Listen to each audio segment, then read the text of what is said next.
दोस्तों नमस्कार, आप देख रहे हैं आपका फेवरेट न्यूज़ चैनल जेवर प्रेस और मैं हूं आपका दोस्त चंचल कुमार शर्मा।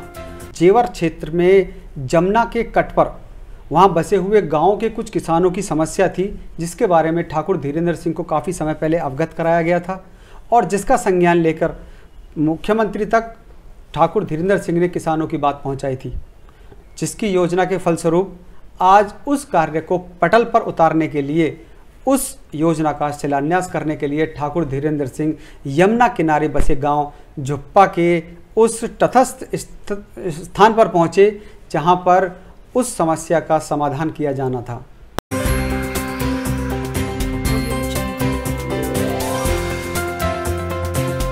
विधायक ठाकुर धीरेन्द्र सिंह यहाँ से अब ये झुप्पा गांव की तरफ जा रहे हैं हम, और मेरे साथ पारव सर जी हैं, साथ में नितेश छोकर हैं।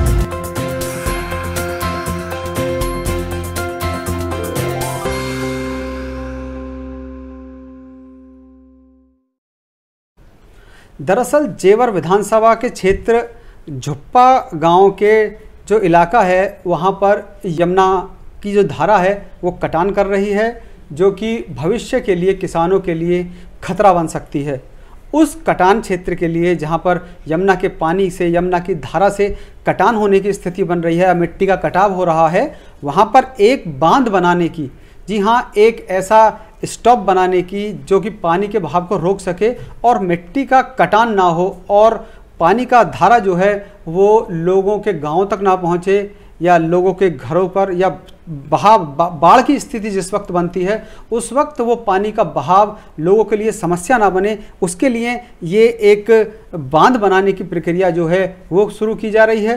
ठाकुर धीरेन्द्र सिंह ने हमने इस बारे में बात की और उन्होंने बताया कि किस तरह से 8.5 करोड़ रुपए की इस योजना का शुरुआत लोगों के लिए किया जा रहा है।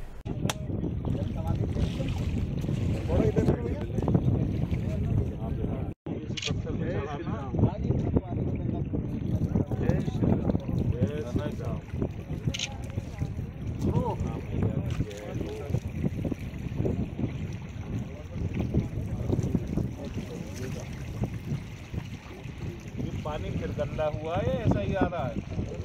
पहले तो बहुत साफ है जी वैसे।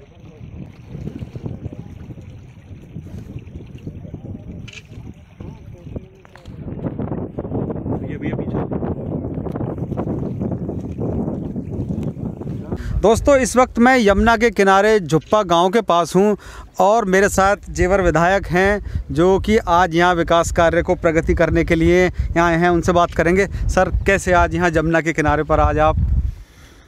देखिए, यमुना मैया तो जीवनदायिनी है और मानव सभ्यता की साक्षी हैं, लेकिन जब इनका रौद्र रूप हो जाता है तो फिर ये किसानों को चिंतित कर देती हैं। पिछली बार जब बाढ़ के आसार बन गए थे बरसात में, तो ग्रामवासियों ने ये बताया कि यमुना नदी का कटान जेवर की तरफ हो रहा है। अगर इसे नहीं रोका गया तो काफ़ी उत्तर प्रदेश के किसानों की फसल और उनके खेत जलमग्न हो जाएंगे, क्योंकि ये प्राकृतिक सिद्धांत है कि नदियाँ अपना कोर्स चेंज करती रहती हैं समय समय पे। तो इसके लिए 1 साल पूर्व जब किसान लोगों ने बताया इसकी परियोजना, सिंचाई विभाग में हमारे साथ चीफ साहब हैं सिंह साहब, इनके माध्यम से इस योजना को सरकार के समक्ष प्रेषित किया गया और बताया गया कि अगर इसके लिए पैसा स्वीकृत नहीं हुआ तो यमुना नदी अगली बार किसान की फसलों को चौपट कर सकती है और बहुत ज़्यादा कृषि क्षेत्र को प्रभावित कर सकती है। तो इस की जो परियोजना बनी थी वो तकरीबन 8.5 करोड़ रुपए की बनी थी। अधिकारियों ने भी इसमें काफ़ी मेहनत की हर स्तर पर, और जहाँ जहाँ भी पत्रावली पहुँचती थी मेरा प्रयास रहता था कि शीघ्र वहाँ से वो स्वीकृत हो। इसके लिए विभिन्न स्तरों पर जो हमारे जल शक्ति मंत्री हैं उनसे भी वार्ता की गई, फिर मुख्यमंत्री से भी आग्रह किया गया, क्योंकि ये बड़ी परियोजना थी और किसानों के भविष्य और उनके जीवन यापन से जुड़ी हुई थी।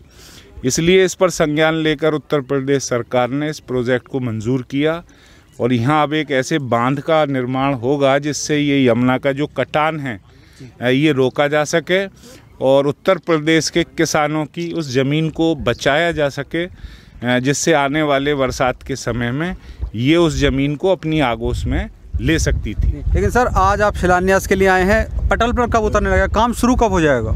यहाँ सारी मशीनें आ गई हैं और काम प्रारंभ हो चुका है। आप अपना कैमरा घुमाएंगे अगर तो मिट्टी का काम आरंभ हो गया है। इस पर बोल्डर पत्थर इत्यादि लगाए जाएंगे और मैं समझता हूँ कि बरसात आने से पहले ये पूरी टीम हमारी इरिगेशन विभाग की और जो भी ठेकेदार हैं वो इस काम को 1-1.5 महीने में अंजाम देने का पूरा प्रयास करेंगे। तो जो किसानों की समस्या थी उनकी समस्या का समाधान कराने के लिए कार्य शुरू हो चुका है और जल्द ही असर काम का दिखना शुरू हो जाएगा। नीतीश छौकर के साथ मैं चंचल कुमार शर्मा, जेवर प्रेस के लिए। तो दोस्तों ये थे हमारे साथ ठाकुर धीरेन्द्र सिंह, जिन्होंने अभी हमें बताया कि किस तरह से वो लोगों के लिए और किसानों के लिए काम कर रहे हैं, लोगों की समस्याओं को सॉल्व कराने के लिए उनकी बात बड़े स्तर तक पहुंचाते हैं और उनकी समस्याओं का समाधान कराते हैं।